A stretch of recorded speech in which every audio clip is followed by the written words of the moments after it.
Question 1. Scenario based. Mr. Parker, a licensed insurance producer in South Carolina, receives a call from a policyholder, Ms. Carter, who claims that her recently purchased homeowner's insurance policy was cancelled without any notice. She alleges that the insurer failed to notify her of the cancellation as required by law. According to South Carolina regulations, what is the insurer's obligation regarding policy cancellation note? For homeowners insurance, A. The insurer must provide a 15-day notice of cancellation for non-payment of premium and no notice is required for any other reason. B. The insurer must provide a 30-day notice of cancellation for any reason, including non-payment of premium except in cases of fraud. C. The insurer must provide a 20-day written notice for cancellation due to non-payment of premium and a 30-day notice for other reasons. D. The insurer can cancel the policy at any time without prior notice if the policyholder fails to pay the premium. Answer. C. Explanation. Under South Carolina law, insurers must give at least 20 days written notice for policy cancellations due to non-payment of premium and 30 days notice for other cancellation reasons. This regulation ensures that policyholders have adequate time to secure alternate coverage if needed. Fraud or material misrepresentation may result in immediate cancellation, but non-payment requires prior notice. Ms. Carter's situation highlights the importance of insurers following this legal requirement. Relevant regulation. South Carolina Code of Laws SS 3875740.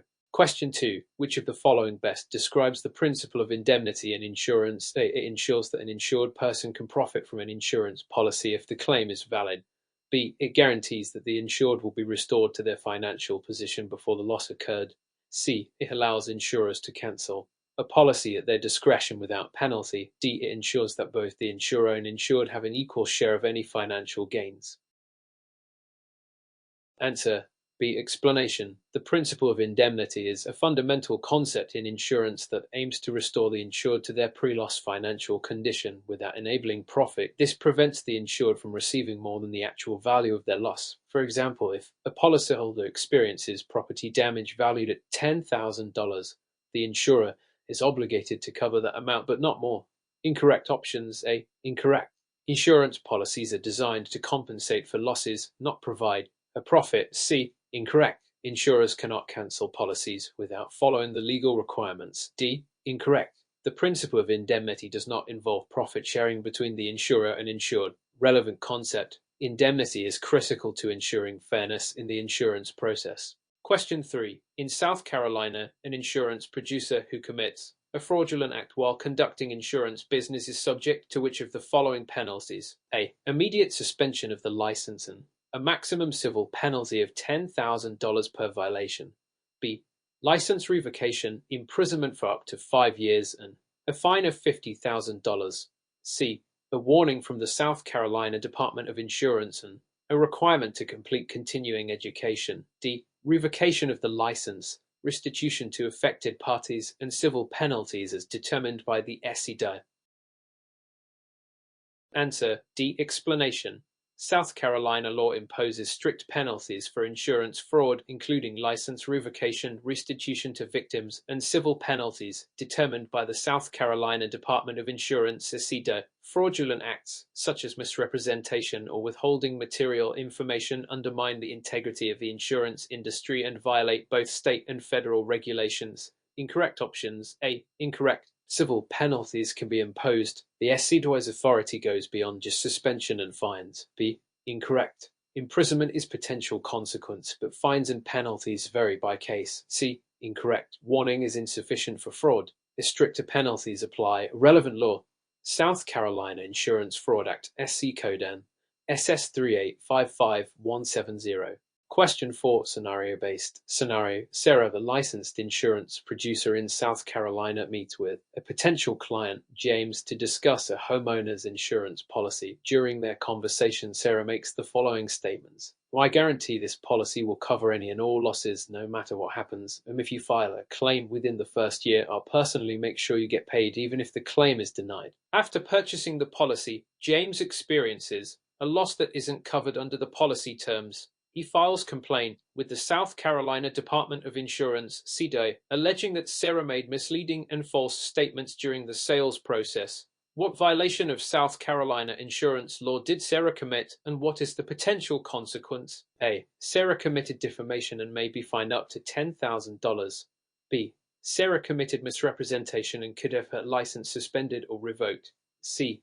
Sarah engaged in rebating, which could result in civil penalty of $2,500.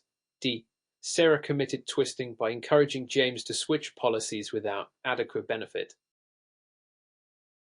Answer: B. Explanation: Sarah's statements are considered misrepresentation, which is violation of South Carolina insurance law. Misrepresentation occurs when producer makes false, misleading, or deceptive statements about an insurance policy to induce sale. In South Carolina, this is serious offense that can result in license suspension or revocation, along with fines or penalties. Relevant law: South Carolina Code SS 3857 prohibits misrepresentation by insurance producers. South Carolina Code SS 3843130 outlines penalties for producers, including license revocation and civil penalties. Other options explained.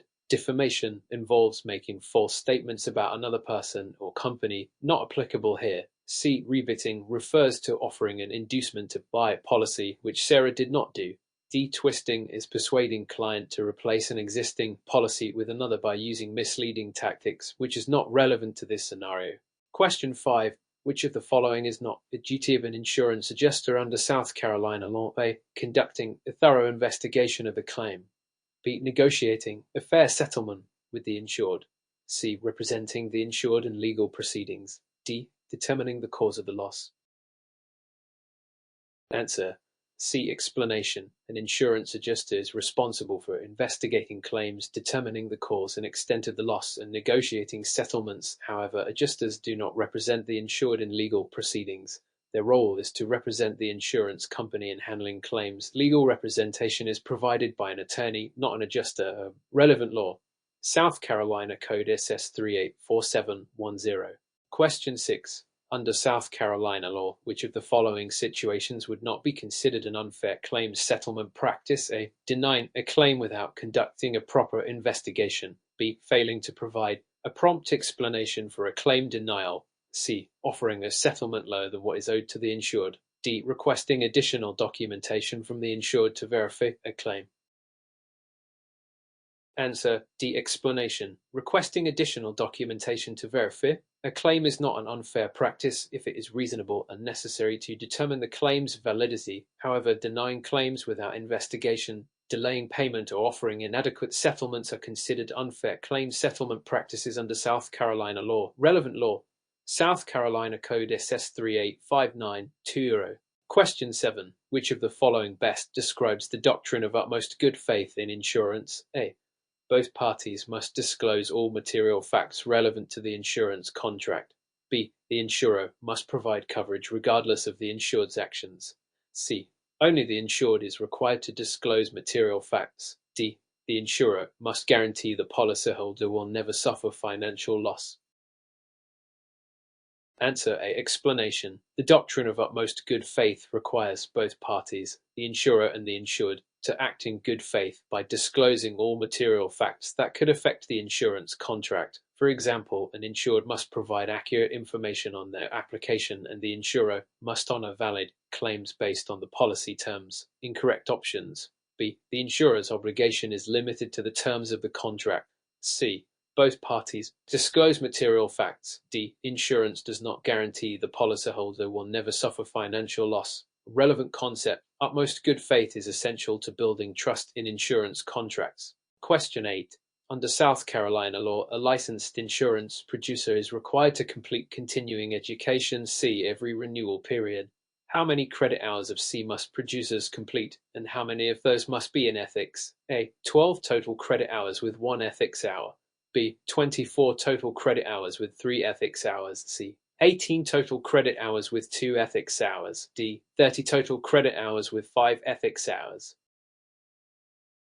Answer: B. Explanation. In South Carolina, licensed insurance producers must complete 24 total credit hours of continuing education C every 2-year renewal period, including 3 hours in ethics. These requirements ensure that producers stay updated on industry changes and maintain professional conduct. Relevant law: South Carolina Code SS3843106. Question 9. Scenario-based. Mr. Williams is a licensed insurance adjuster in South Carolina. He receives a claim from a policyholder who suffered significant flood damage to their home. The policyholder purchased standard homeowners insurance but did not purchase separate flood insurance policy. Mr. Williams informs the policyholder that the claim is not covered. What is the primary reason the claim is denied? A. The policyholder filed the claim after the deadline. B. Homeowners insurance policies do not cover flood damage unless separate flood insurance policy is purchased. C. The insurer determined that the policyholder misrepresented information on their application. D. The damage was caused by negligence on the part of the policyholder. Answer. B. Explanation. Standard homeowners insurance policies typically do not cover flood damage. To have flood coverage, the policyholder must purchase separate flood insurance policy through the National Flood Insurance Program (NFIP) or private insurer. Mr. Williams correctly denied the claim based on the policy terms. Relevant concept. Flood damage exclusions are a common feature in property insurance policies. Question 10. Which of the following is an example of a moral hazard in insurance? A. A homeowner fails to install smoke detectors in their house. B. An insured person intentionally causes damage to their property to file a claim. C. A business purchases additional liability insurance to protect against lawsuits. D. An insured accidentally leaves their car unlocked, resulting in theft. Answer. B. Explanation. A moral hazard occurs when an insured person intentionally engages in risky behavior or commits fraud because they know they are covered by insurance. For example, intentionally causing property damage to file a claim is a classic example of a moral hazard. Incorrect options. A. This is a physical hazard, lack of safety measures. C. This is an insurance strategy to reduce risk. D. This is a negligence issue, not a moral hazard. Relevant concept. Understanding moral hazards helps insurers detect fraudulent claims. Question 11. Which of the following would not be considered an insurable interest under South Carolina law? A. A homeowner insuring their personal residence. B. A business owner insuring the property of a customer. C. A spouse insuring their partner's life. D. Lender insuring the property on which they have mortgage. Answer. B. Explanation. An insurable interest exists when a person or entity has a financial or legal interest in the insured property or person. A business owner cannot insure a customer's property unless they have legal ownership or financial stake. Relevant law. South Carolina Code SS38752. Question 12. Under South Carolina law, an insurance policy must be considered in force when A. The insured submits an application. B. The insurance company approves the application. C. The first premium payment is received by the insurer. D. The insured signs the policy documents. Answer. C. Explanation. An insurance policy becomes in force when the first premium payment is received by the insurer, provided that the policy has been approved. Without payment, there is no coverage. Relevant law. South Carolina Code SS3871310. Question 13. What is the maximum penalty for violating South Carolina's Unfair Claims Practices Act? A. $5,000 per violation. B. $10,000 per violation. C. $15,000 per violation. D. $25,000 per violation.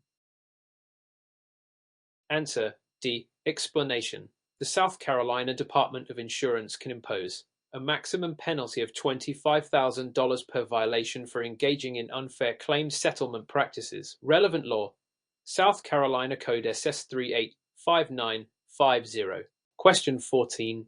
An insurance producer in South Carolina has been convicted of a felony.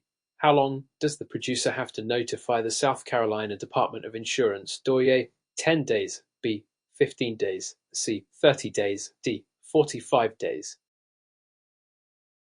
Answer. C. Explanation. South Carolina law requires that insurance producers notify the DOI within 30 days of any felony conviction or administrative action taken against them. Relevant law. South Carolina Code SS3843247. Question 15. Scenario-based. Jessica owns a rental property in South Carolina that is vacant for 90 consecutive days. During this time, a pipe bursts and causes significant water damage. Jessica files a claim with her commercial property insurance policy, but the insurer denies the claim. What is the most likely reason for the denial? A. The policy does not cover water damage. B. The damage occurred due to negligence by the owner. C. The property was vacant for more than 60 days, triggering a vacancy exclusion. D. Jessica failed to notify the insurer of the damage within 24 hours. Answer. C. Explanation. Most commercial property insurance policies include a vacancy exclusion that limits or excludes coverage if the property is vacant for more than 60 consecutive days. Since Jessica's property was vacant for 90 days, the insurer can deny the claim. Relevant law: South Carolina Code SS 3875750. Question 16. Which of the following types of workers' compensation benefits is designed to cover lost wages due to a temporary injury? A. Permanent partial disability benefits. B. Temporary total disability benefits. C. Medical benefits. D. Death benefits. Answer. B. Explanation. Temporary total disability benefits provide compensation for lost wages when an employee is temporarily unable to work due to a work-related injury. Relevant law: South Carolina Workers' Compensation Act SS 42910. Question 17. Which of the following is true about South Carolina's value policy law? A. It applies to all types of insurance policies. B. It requires insurers to pay the policy limit in the event of a total loss to real property. C. It allows insurers to reduce claims payments based on depreciation. D. It only applies to liability insurance policies. Answer. B. Explanation. South Carolina's value policy law requires insurers to pay the full policy limit in the event of a total loss to real property. The G. Buildings, regardless of the property's actual value at the time of loss. Relevant law: South Carolina Code SS 387530. Question 18. Which of the following is not considered an unfair trade practice under South Carolina law? A. Misrepresenting policy terms to a customer. B. Failing to provide a claim denial in writing. C. Offering a customer a premium discount for bundling policies. D. Delaying payment of a legitimate claim without reason. Answer. C. Explanation. Offering a premium discount for bundling policies is illegal and common practice in the insurance industry. The other options are considered unfair trade practices under South Carolina law. Relevant law: South Carolina Code SS 385740. Question 19. A South Carolina homeowner's policy includes replacement cost coverage for personal property. What does this mean? A. The insurer will pay the depreciated value of the property. B. The insurer will pay the cost to replace the property with a new item of similar kind and quality. C. The insurer will only cover items that are less than 5 years old. D. The insurer will reimburse the insured based on market value. Answer. B. Explanation. Replacement cost coverage means the insurer will pay the cost to replace damaged or lost items with new items of similar kind and quality without deducting for depreciation. Relevant concept: replacement cost coverage is typically more expensive than actual cash value coverage. Question 20. What is the waiting period for coverage to take effect under a flood insurance policy issued through the National Flood Insurance Program (NFIP)? A. 7 days. B. 15 days. C. 30 days. D. 60 days.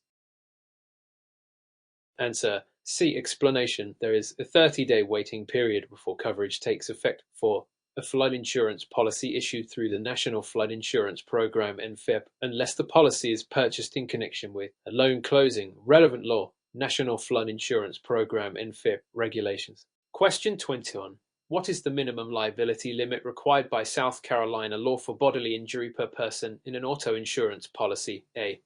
$15,000. B. $25,000. C. $30,000. D.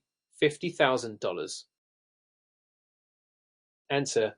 B. An explanation. South Carolina requires auto insurance policies to provide a minimum bodily injury liability limit of $25,000 per person and $50,000 per accident. Relevant law: South Carolina Code SS 3877140. Question 22. In South Carolina, an insurance company must provide how many days' notice before canceling a homeowner's insurance policy for reasons of the non-payment of premium? A. 10 days. B. 15 days. C. 30 days. D. 45 days. Answer. C. Explanation. Insurance companies must provide a 30-day notice before cancelling a homeowner's insurance policy for reasons other than non-payment of premium. Relevant law: South Carolina Code SS3A 75730. Question 23. Which of the following would not be covered under a standard South Carolina homeowner's insurance policy? A. Fire damage to the home. B. Theft of personal property. C. Flood damage to the basement. D. Liability for injuries occurring on the property. Answer: C. Explanation. Flood damage is not covered under a standard homeowner's insurance policy. It must be purchased as a separate flood insurance policy, typically through the National Flood Insurance Program (NFIP). Question 24. What is the maximum civil penalty that can be imposed on an insurance producer in South Carolina for unethical behavior or violations of insurance regulations? A. $2,500. B. $5,000. C. $10,000. D. $15,000. Answer: C. Explanation. The South Carolina Department of Insurance (DOI) may impose a maximum civil penalty of $10,000 for unethical behavior or violations of insurance laws. Relevant law: South Carolina Code SS38210. Question 25. Under South Carolina law, an insurance adjuster must complete how many hours of continuing education? C. Every 2 years to maintain their license. A. 12 hours. B. 18 hours. C. 24 hours. D. 30 hours. Answer: C. Explanation. South Carolina requires insurance adjusters to complete 24 hours of continuing education. C. Every 2 years, including 3 hours in ethics. Relevant law: South Carolina Code SS3843106. Question 26. Scenario-based. John is involved in an auto accident in South Carolina and is found to be 75% at fault. The other driver is found to be 25% at fault. Can John recover damages from the other driver under South Carolina's modified comparative negligence rule? A. Yes, John can recover damages reduced by 25%. B. Yes, John can recover full damages. C. No, John cannot recover any damages. D. No, John can only recover damages if he is less than 50% at fault. Answer: C. Explanation. Under South Carolina's modified comparative negligence rule, a person can recover damages only if they are less than 50% at fault. Since John is 75% at fault, he cannot recover damages. Relevant law: South Carolina Code SS153815. Question 27. Which of the following is not a valid reason for the non-renewal of a personal auto insurance policy in South Carolina? A. The insured has multiple at-fault accidents within a year. B. The insured has been convicted of DUI. C. The insured frequently changes addresses. D. The insured has failed to pay premiums. Answer: C. Explanation. Frequently changing addresses is not a valid reason for the non-renewal of a personal auto insurance policy in South Carolina. Non-renewal must be based on specific underwriting criteria or legal violations. Question 28. Which type of insurance license is required for someone who sells variable life insurance policies in South Carolina? A. Life insurance producer license. B. Health insurance producer license. C. Variable contracts license. D. Property and casualty license. Answer: C. Explanation. Selling variable life insurance policies requires a variable contracts license in addition to a life insurance producer license, as these policies involve investment components. Relevant law: South Carolina Code SS384320. Question 29. In South Carolina, what is the minimum limit of uninsured motorist coverage that must be included in an auto insurance policy? A. $10,000. B. $15,000. C. $25,000. D. $50,000. Answer: C. Explanation. South Carolina requires a minimum of $25,000 per person and $50,000 per accident in uninsured motorist coverage. Relevant law: South Carolina Code SS3877150. Question 30. What is the statute of limitations for filing a personal injury lawsuit in South Carolina? A. 1 year. B. 2 years. C. 3 years. D. 5 years. Answer: C. Explanation. The statute of limitations for filing a personal injury lawsuit in South Carolina is 3 years from the date of the injury. Relevant law: South Carolina code SS153530.